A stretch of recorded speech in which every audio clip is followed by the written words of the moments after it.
Hi, everybody. I hope you are staying cool today. We are going to call this meeting to order now. It is 7:04 on July 11, and this is a public meeting of the City of Portland Police Accountability Commission. Do we have a Spanish interpreter? Not yet. Okay. We have both a Spanish language interpretation and ASL interpretation available through Zoom for today's meeting. This public meeting is subject to City Administrative Code and conducted under the provisions of Oregon Public Meetings Law. Chat transcript will be included in meeting records for this meeting. Zoom Q&A function for questions only, no comment. Not all questions will be answered. If answered, both questions and responses will be included in meeting records for this meeting. Other questions will be included in agenda planning for future PAC and subcommittee meetings.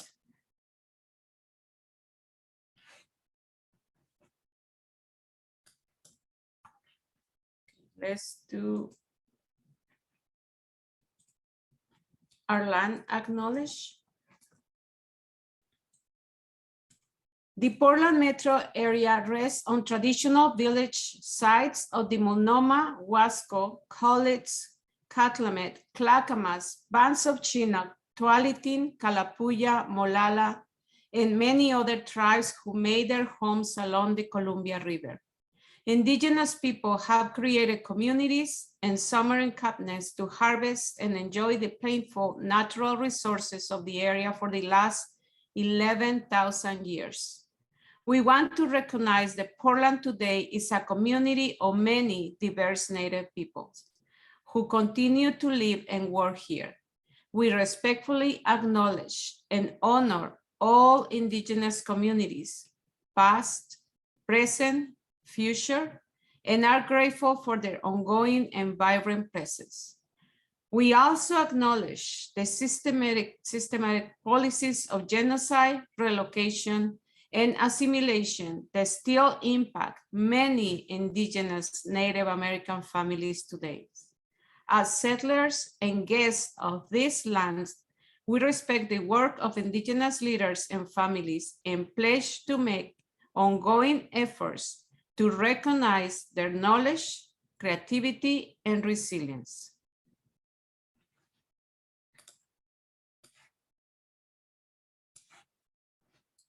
Now we're gonna pass to our community agreements. Instead of me reading these community agreements, we will give time for each of you to read it and meditate on it and think about it, and then we can approve it.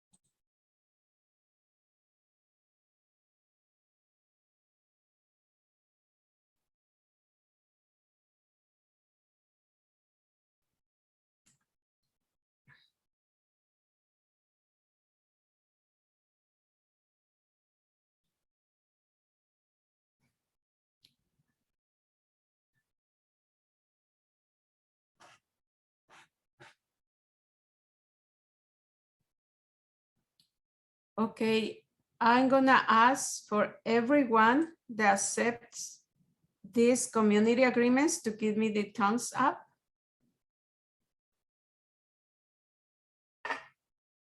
Okay, thank you. Now I will pass it over the co-chairs to discuss the timeline. Thank you so much, Victoria. Thanks everyone for being here. My name is Lavisa Lloyd. I use she, her pronouns. I'm a co-chair for the fact-finding phase. one of three, and thank you everyone so much. I know we were on a brief meeting break, and it's so good to be back with you all. So thanks everyone so much for being here. All right, so the commission is currently in the fact-finding phase of work, which is expected to go into August.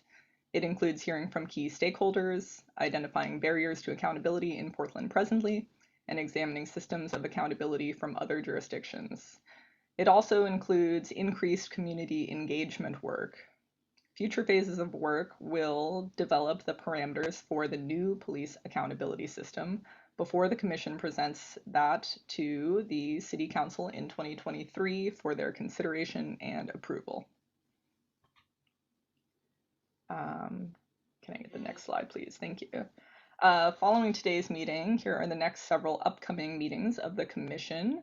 The Subcommittee on Research will meet July 14th and July 25th.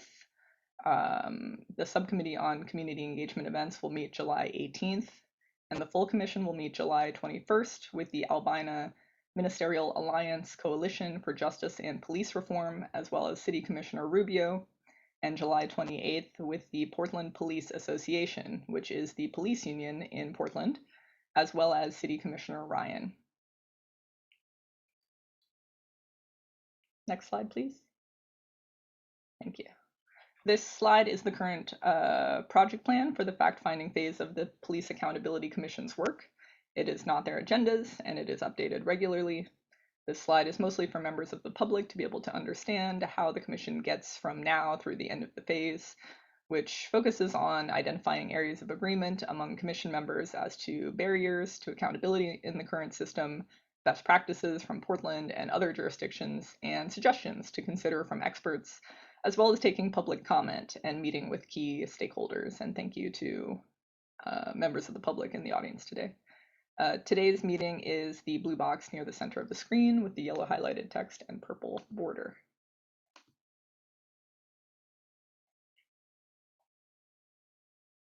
Today's meeting agenda includes a briefing with the Mental Health Alliance, which is an amicus to the USDOJ v. City of Portland Settlement Agreement. This briefing will include a presentation from the Mental Health Alliance, a question and answer period between PAC members and the briefers, and a public comment and questions period for community members. Following this, we will have a second general public comment period for members of the public to share their views on anything under the PAC's mandate or share their stories related to police and police accountability.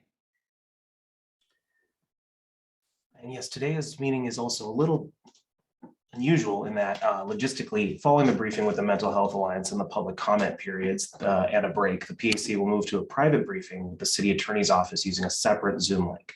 This private briefing is something the Police Accountability Commission is mandated to do by the City Council in Resolution 37527, which said that the commission, quote, the commission will receive attorney-client privilege information in a private forum from the City Attorney's Office regarding any labor matters under the Public Employees Collective Bargaining Act and or the collective bargaining agreements with the Portland Police Bureau, as well as DOJ, end quote.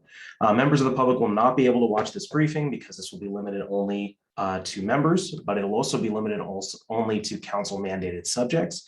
And following the second private briefing, the meeting will adjourn. Thank you. Now we're gonna pass to our briefing with the Mental Health Alliance, and I want to introduce yourself, our the two members here. They are visiting us, and it's Casey Lewis and Amanda Marshall. And if you please can introduce yourselves and start with the discussion and the presentation. Welcome and thank you for being here. Good evening. There we go. Okay, now I can see people. Hi, I am Amanda Marshall, and I see Casey on the screen. I'll give you a very brief intro of who I am. I'll let Casey do the same, and then we can launch into what we have prepared for you. My name is Amanda J. Marshall. I'm an attorney out of Oregon City. I do public defense for juveniles and folks facing involuntary civil commitment to the state hospital or any hospital for mental health reasons. That's what I do in my regular daily life.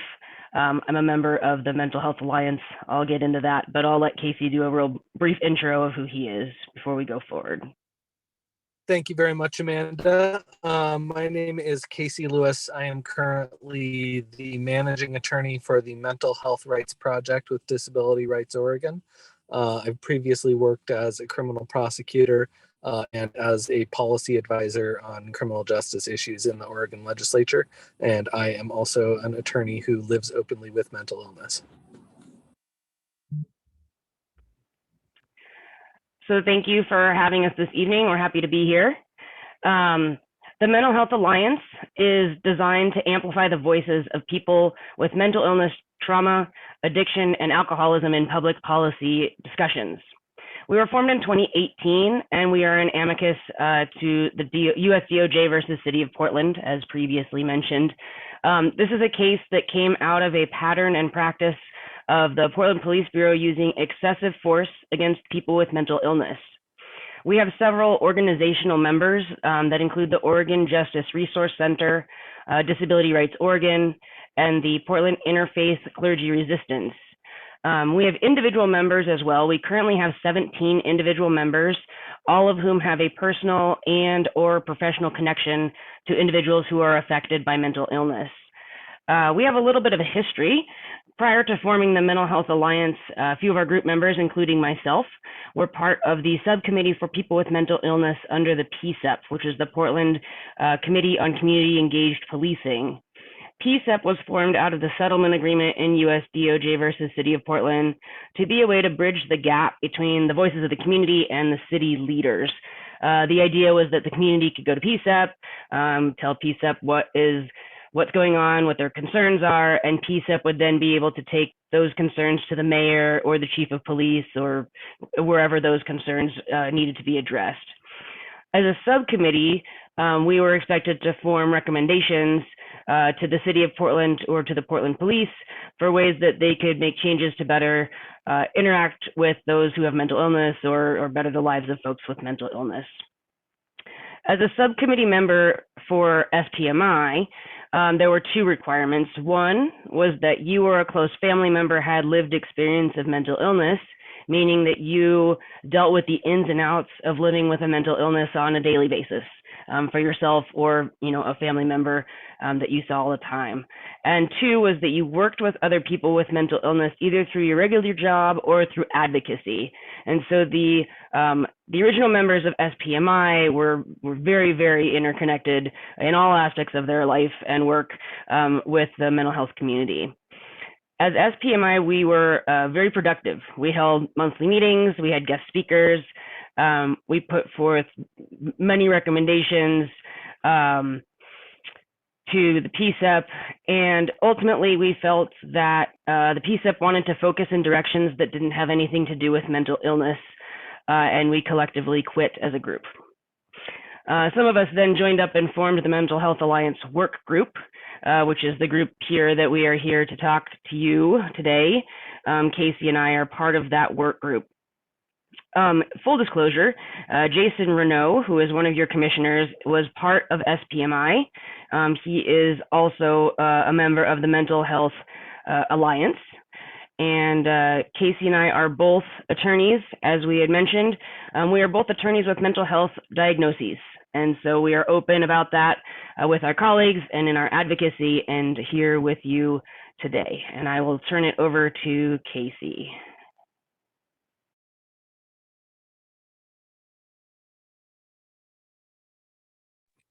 Thank you very much, Amanda. Sorry, I was having trouble unmuting myself. So we were asked to come here today in our capacity as members of the Mental Health Alliance, which, as Amanda noted, is an amicus in the DOJ versus City of Portland case. And we have a few questions that it sounds like the Police Accountability Commission was interested in sort of hearing our opinions and experience on.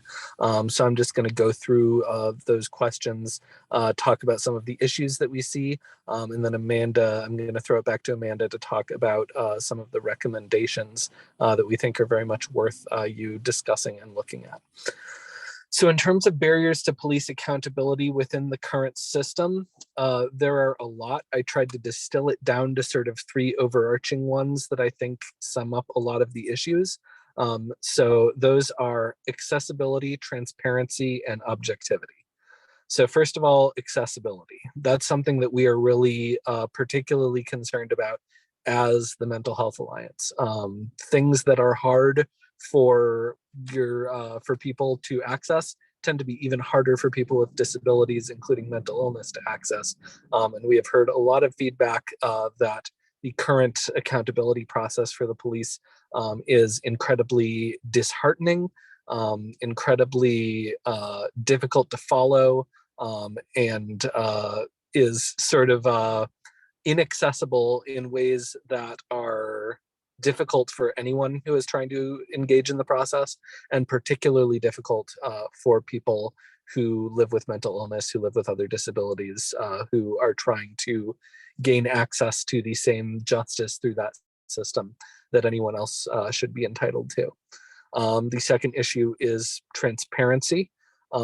This really feeds into the issue with accessibility as well, because one of the things that is so frustrating, so defeating about the current system is that no one knows what's going on with it. Things happen behind closed doors. Timelines are unclear. People don't understand what the next step is. People don't understand when they're going to be required to share their story and how many times and why and who's going to be judging it. It is a system that seems designed sort of to confuse and obfuscate what is going on for the people who are trying to engage in it. And so that is a serious problem in terms of accessing judgment. And then the third issue is objectivity.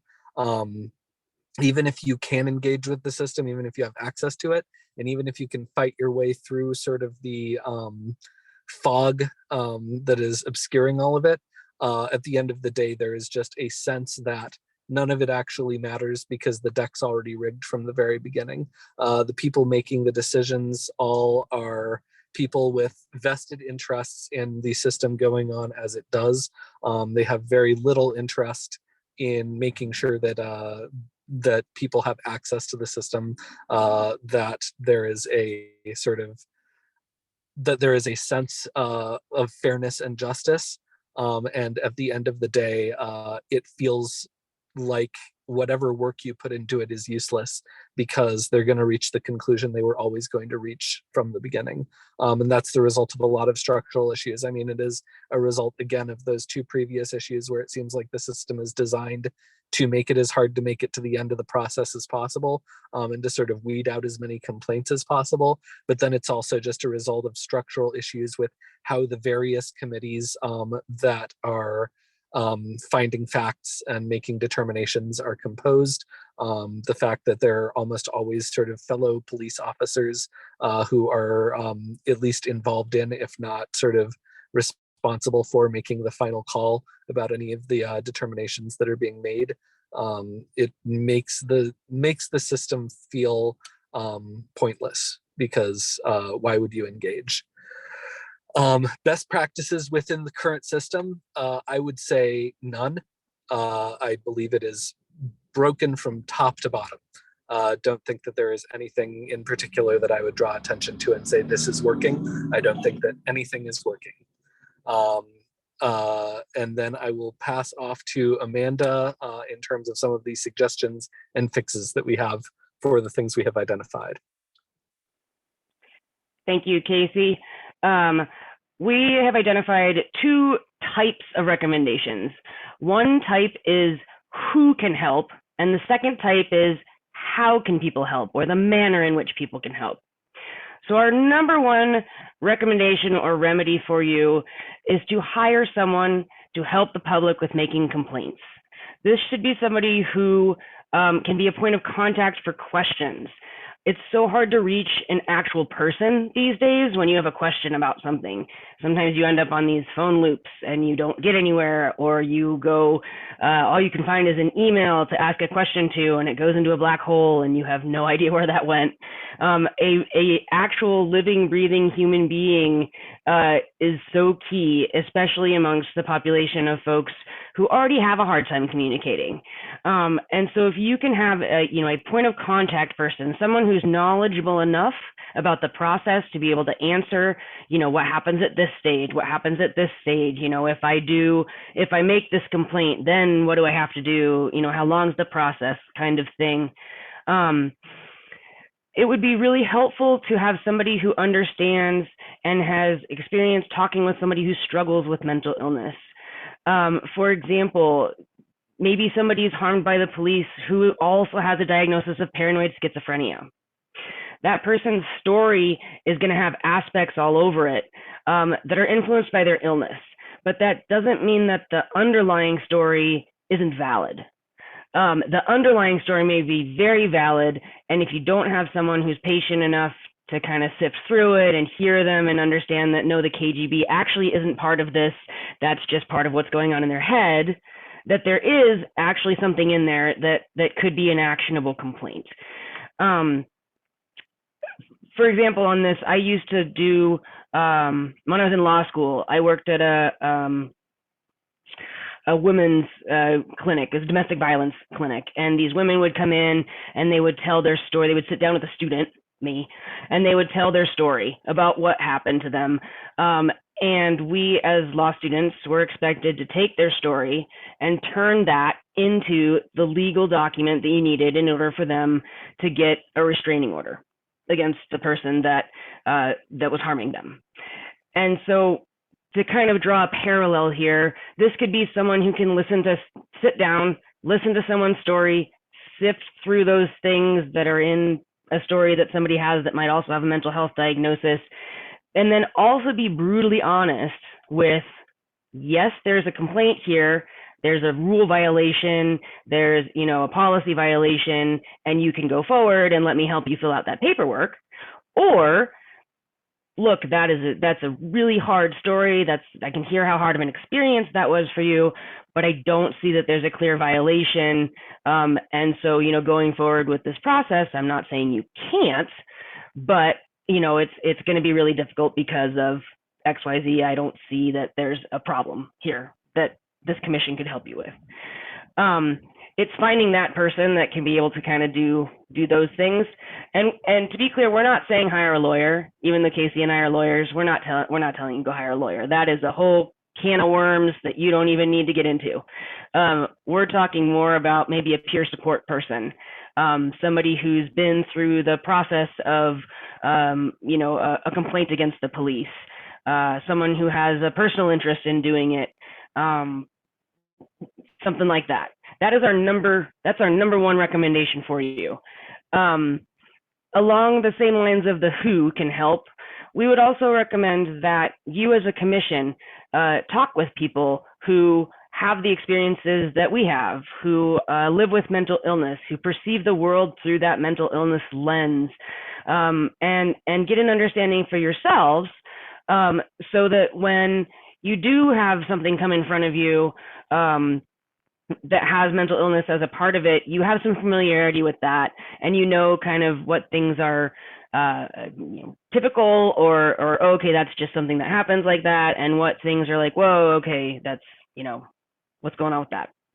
So that falls under our who category. And then our second set of recommendations is more about how you can help, or the manner in which you can help.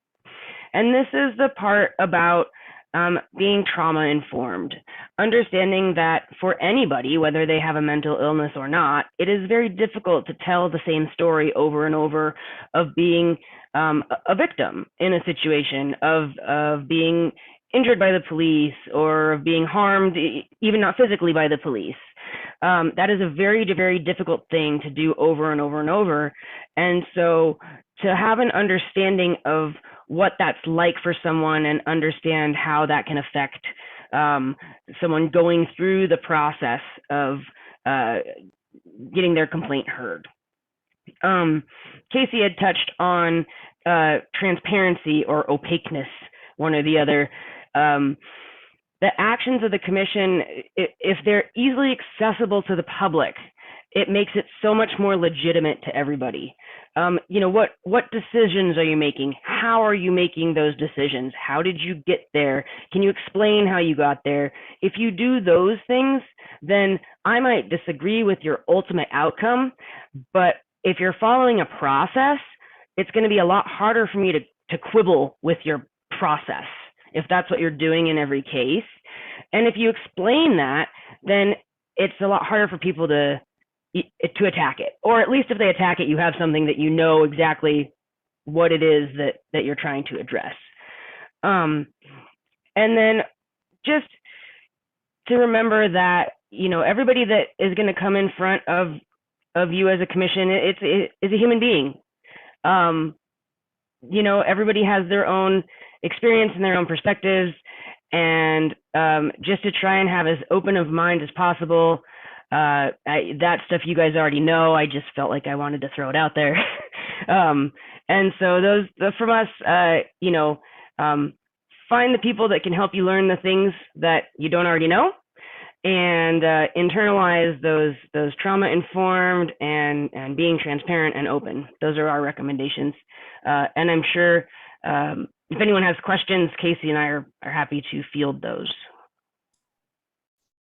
Thank you, Amanda. Casey, you want to say something, or do you want me to start with the questions? Nope, I'm ready to take questions as well.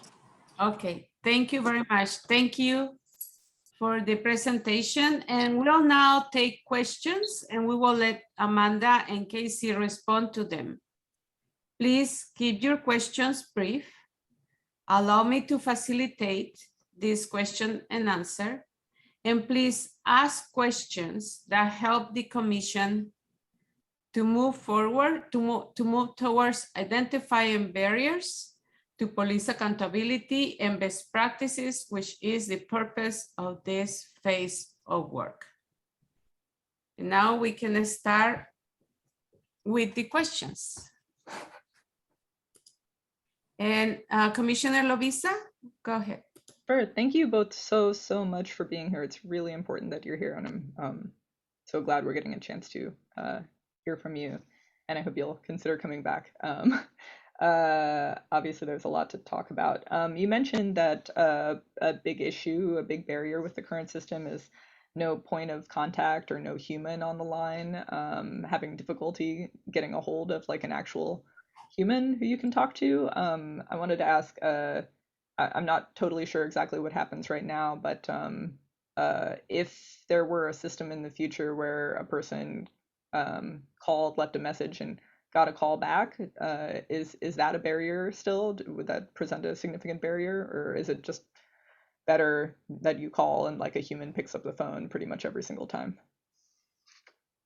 How can we make this as accessible as possible? Sure. Well, I mean, it'd be awesome if I could call a phone number and get someone to answer every single time. That'd be cool. I just want one of those in general. But yeah, I mean, of course, it would be great if somebody could answer the phone all the time. I don't know that that's a reasonable expectation in our day and age. I would think that even having a phone number you could call and leave a message to have someone call you back would be great. I will raise one thing though, with a lot of folks that have mental illness, a lot of them are homeless, a lot of them don't have their own phone number. They might be calling you from the library, they might be calling you, you know, so there might not be a way for them to get a call back. And so I think that the live person would have to man that phone at some point in time. Otherwise you are going to lose some people through the cracks. And the one thing I'll add to that, I agree with everything Amanda said. And I think the other thing that's really important is not necessarily that you can get the person immediately on the line when you call them, but that when you do get a person on the line, it's someone who's familiar with your case and familiar with the process and everything. I know one of the issues that can come up just sort of in bureaucracies like this in general is every time you call, you get a different person. They have to look up your case. You're sort of starting from the beginning, explaining everything every time. And so what would be nice if there were basically advocates who were assigned to a case and could develop a relationship, develop knowledge of that case, and could be the person who sort of would call you back when you had questions about those cases. That's really helpful. Thank you. Thank you. We have time for more questions. Yes, Commissioner Faith. Good evening. My name's Faith Aiken. Thanks so much, Amanda and Casey, for being here. I'm curious, what is currently happening without sort of this formal advocacy? How are you contacting, like, what is your alliance if for a person who's experiencing houselessness and maybe in mental health crises, had an unfortunate encounter with the police? How do they know, like, in what way are they even getting connected to you or other mental health resources? I'm curious as to like, what is, if there's a bridge anywhere that currently exists. And do you imagine, I really appreciate this recommendation around like the human contact. And I also am aware that there is so much broken trust. So being able to encourage someone to talk to a human, even associated with the word policing, could be really vulnerable. So I'm just curious around your thoughts around like the contact that's currently happening, how we can be thoughtful and mindful around developing that trust so that there could be these advocates that would be seen as trustworthy within the community.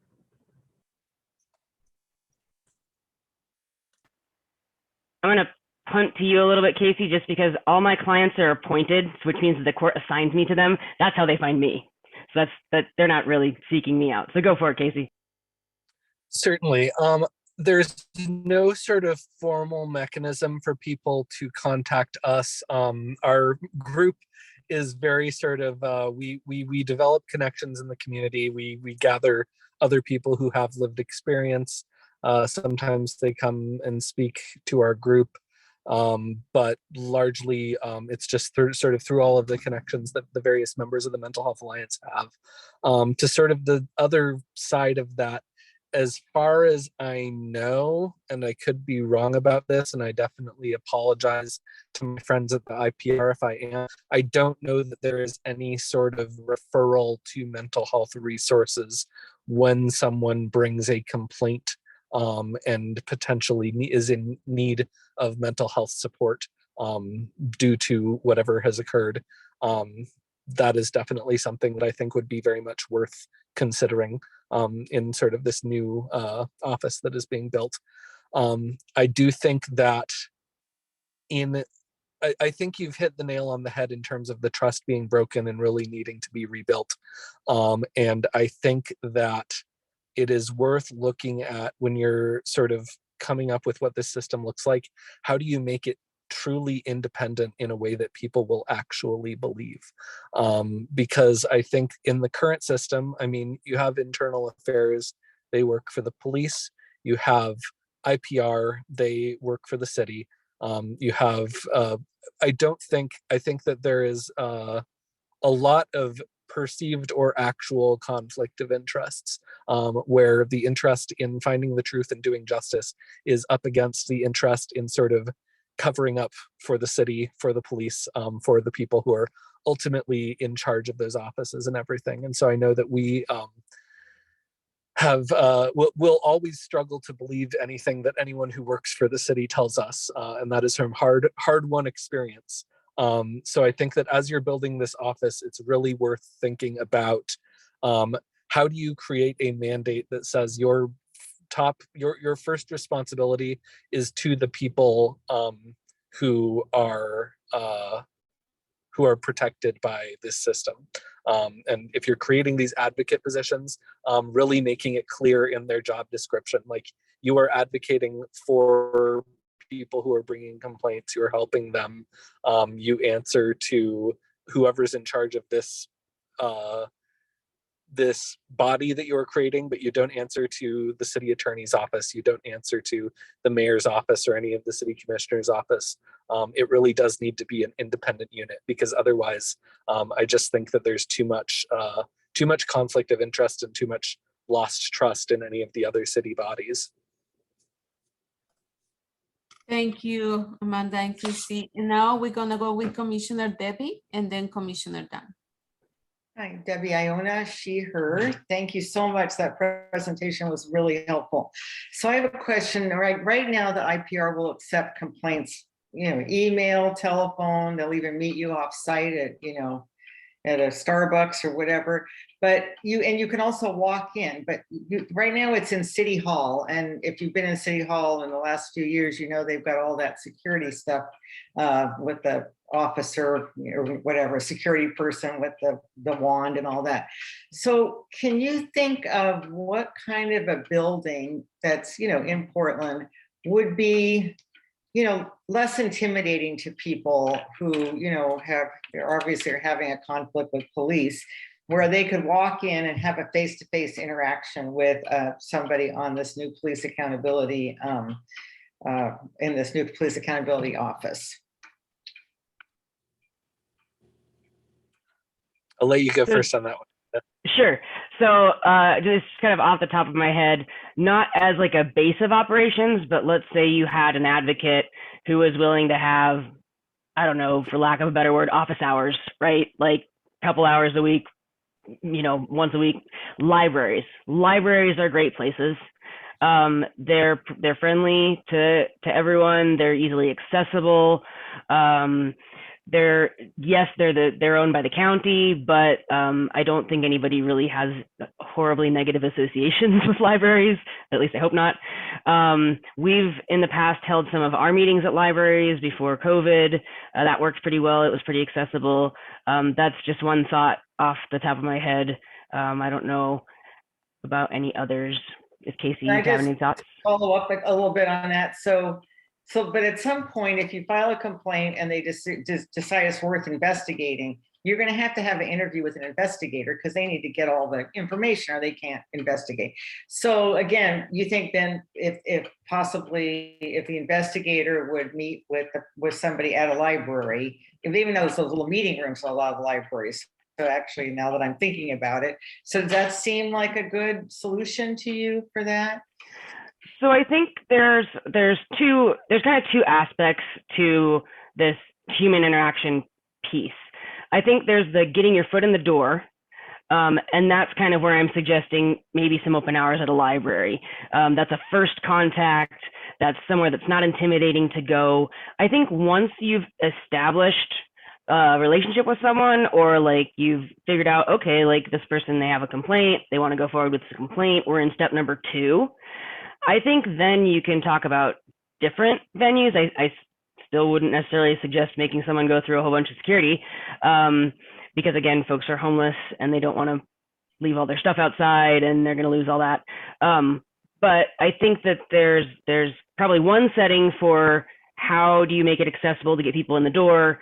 And then there's another kind of thought about, where you can meet after that. I think that could be a little, I don't want to say less accessible, but maybe a little not quite so friendly.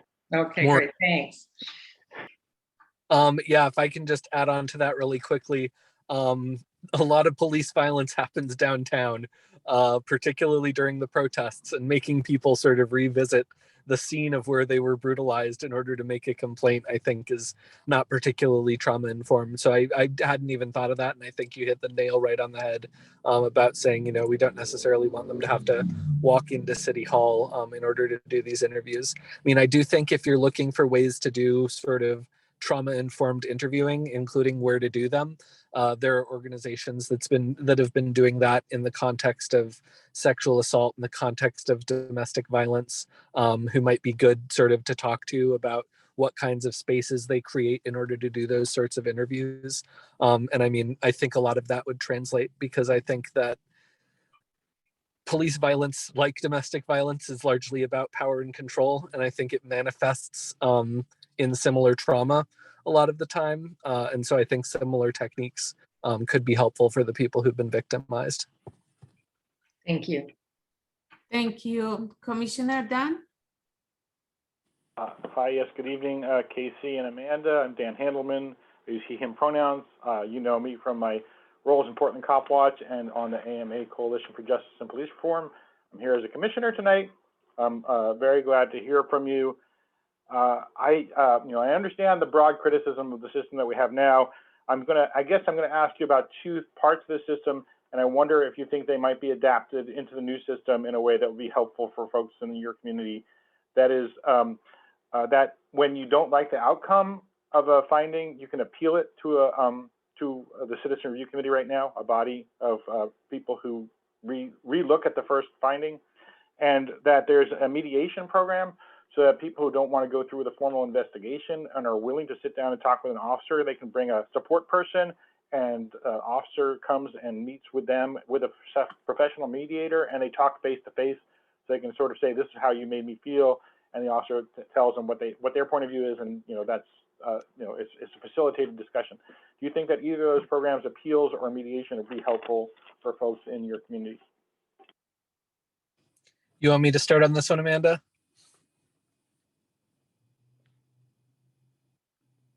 I'm going to go ahead. So I think those are both good ideas and worthy of adaptation. I know that, I think in theory, I think 100% there needs to be an appeals process. That is just any functioning sort of judicial process needs to have a way to appeal the decision. And I think that in theory, the idea of appealing to the Citizen Review Committee is a good one. I know that the Citizen Review Committee themselves have expressed a lot of frustration with the way that their hands are bound in that appeals process and have not felt like it's a particularly meaningful bit of due process. But, as much as I had nothing nice to say, I agree, don't throw the baby out with the bathwater. If you can figure out a way to take that process and make it actually meaningful and effective, then by all means, I think that's a good model. And then in terms of mediation, I think that having that as an option is a really good idea. At the end of the day, the person who has been the victim should be the one who gets to make the choice of how their case should go forward and what kind of what justice means to them, what kind of resolution they're looking for. And so I absolutely think that should be available as an option. I just think there needs to be a certain caution that people are not being pushed in that direction when their options are being laid out to them, because I can see that being something where they are being sort of dissuaded from taking the other course because of how arduous it can be, and you certainly don't want it to be sort of an out for people who want to bring genuine complaints to be sort of pushed into this other track. But having it as an option, yes, I think is a good idea. I wanted to throw one more thing in, tangentially related. One way that you can figure out what accommodations people need is to just ask them point blank. So if you put that at the very beginning of your process of filing a complaint, or are there any accommodations we can help you with? People will tell you what they are, and then hopefully you can accommodate them. So, thank you for your answers, Commissioner Catherine. Thank you, and thank you to our guests for being here tonight. I appreciate your presentation. I had one question, which is on the suggestion about advocate or navigator for folks, which it really you centered in your presentation. I'm wondering, did you raise that same suggestion in your work with SPMI? And if so, what were the responses? I mean, why it seems like a pretty obvious and helpful suggestion. I'm imagining perhaps you've raised it before, and it would be helpful to understand if there was pushback, what that looked like, and what the obstacles to that have been. Thank you. So our work with SPMI wasn't exactly like this group. It was making recommendations for ways that the police or the city could better interact with their with the folks in their population. So we made a recommendation like, if somebody dies of a police shooting, it would be nice if the if the police would extend condolences to their family. Like we made a recommendation like that. And so we have not as a group or as SPMI before made a direct recommendation to anybody that there should be a navigator in a complaint process such as this. And so I can't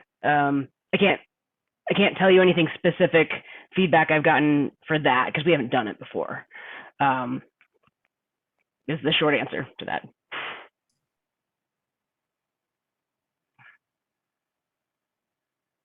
Okay, thank you for the answer and the questions. Is there, before we go to public comment, is there any additional questions from the commissioners or comments?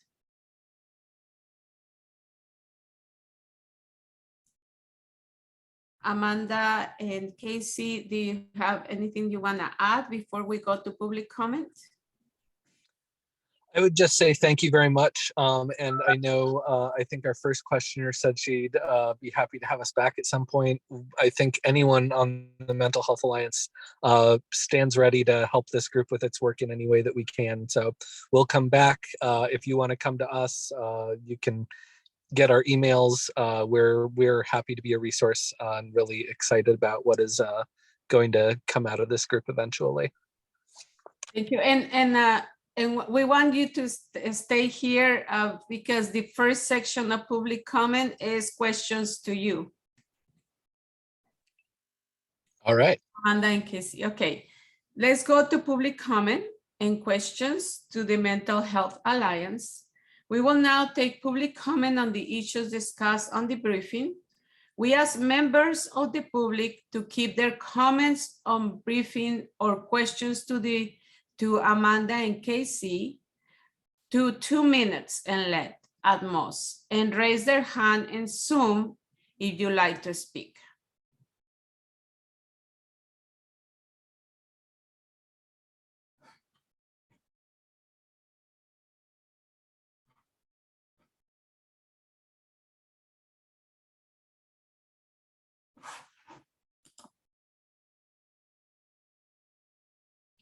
Okay, I don't see anybody has raised their hand.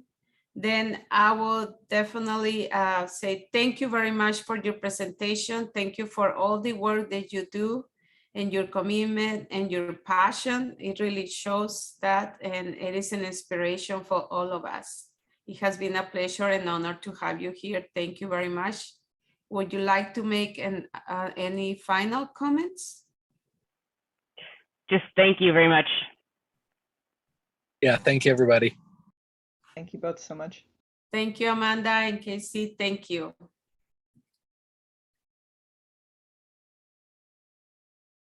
Okay, now we're gonna go to general public comment. And this is the second part of the public comment. We now take open public comment on the issues of the PAC and discussing, or community members can also tell their story about policing and police accountability. We ask members of the public to keep their comments or questions in 2 minutes in length and raise their hand in Zoom if you like to speak.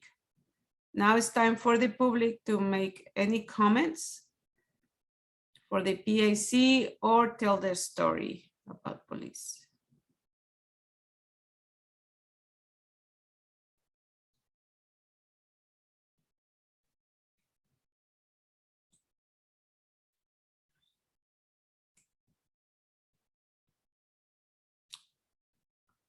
I don't think we have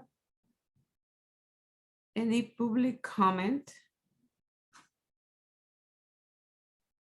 Then we are going to conclude with the garden plot recap.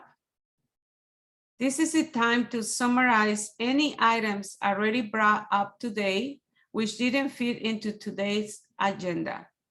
We'll recap those items here and use them to develop future agendas. We won't be using this time to add new items not previously mentioned or to discuss them, but we will use this list to develop future agendas so these items can be addressed. Oh, Faith, you have, okay, Faith, please, Commissioner Faith, go ahead. I can actually hop in after the garden plot. Okay, then I will pass it to Dr. Christine for Hi, the, Victoria. I do not have anything in the garden plot today. okay, thank you very much. Mhm. Okay.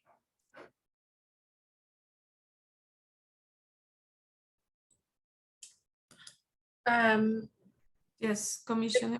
Oh, yes, go ahead. If it's all right, I would like to take our remaining minutes to discuss the barriers that were identified in best practices. Mhm. So just as a reminder for commissioners, we are identifying barriers that we have heard. Co-chairs are watching the videos back, and the barriers that are identified will be used to inform area of agreements among the commission at the end of this phase to inform the barriers that we all agree upon. So I took some notes just to get the conversation going, and I also want to be mindful, I'm sorry that this has to be really quick before we move into our private meeting. So the barriers that I heard were clearly outlined around accessibility. It is a complicated system and exacerbated for folks who experience mental illness or have disabilities. Transparency, it is incredibly opaque. Timelines are unclear, people are unsure how or when they have to tell their story or how often. Objectivity, so people that are making the decisions have a vested interest in the system being upheld. And some of the recommendations that they made were human contact.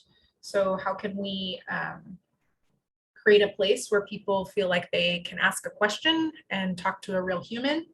And some of the best practices that they identified, well, first, nothing is working, but one of the comments was around the appeal process and how it goes to CRC. They identified that as a best practice, and then the option of mediation as a best practice. But I really heard that, not that that is an only solution, but that what justice means for the person and what they want the outcome to be. So curious for other commissioners, any barriers that they heard or best practices in addition.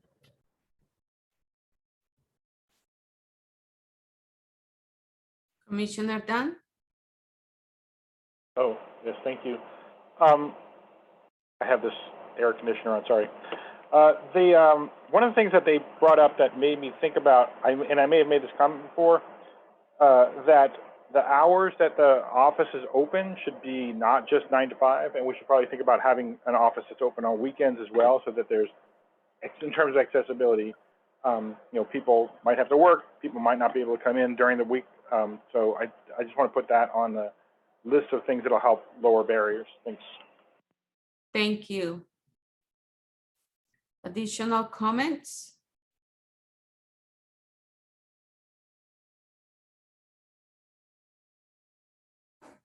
Commissioner Debbie? I really thought the idea of a navigator was a great one. And I know that with the system we have now, for a while, we had National Lawyers Guild, student lawyers who kind of helped people who are going through the process. But I think if it's institutionalized, I mean, that would be great. So I hope we really make note of that one. Thank you, Commissioner. Commissioner Lovisa? Sure, I'll be quick. Thank you so much for taking those notes, Faith. Yeah, I wanted to sort of second or third this idea of, you know, advocacy, because ultimately the barrier is that the process is opaque and complex, and no one is really helping you. It sort of sounds like just a really bad customer service review where you're like, yeah, I called the place 1 million times and I talked to somebody different every time and nobody was ever able to give me a real answer or tell me what was going to happen next. And yeah, that's just obviously not acceptable. And like they said, anything that is a barrier for anyone is especially a barrier for somebody experiencing any type of mental health challenge. Okay, thank you, Commissioner Lovisa. Now, as a reminder, we are adjourning the public portion of this meeting at this time to go to the private attorney-client privilege briefing with the City Attorney's Office, which once again is required of us by City Council Resolution 37527. Thank you to all the members who attended today's meeting and for your contributions. Thank you for the ESL interpreters, Andrea and Mary, supporting access to meetings of the Police Accountability Commission and its subcommittee for all Portlanders. Thank you to our briefers for coming and spending their time with us.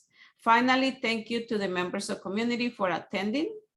You can give advanced public comment prior to future meetings at tinyurl.com/Portland PAC comment.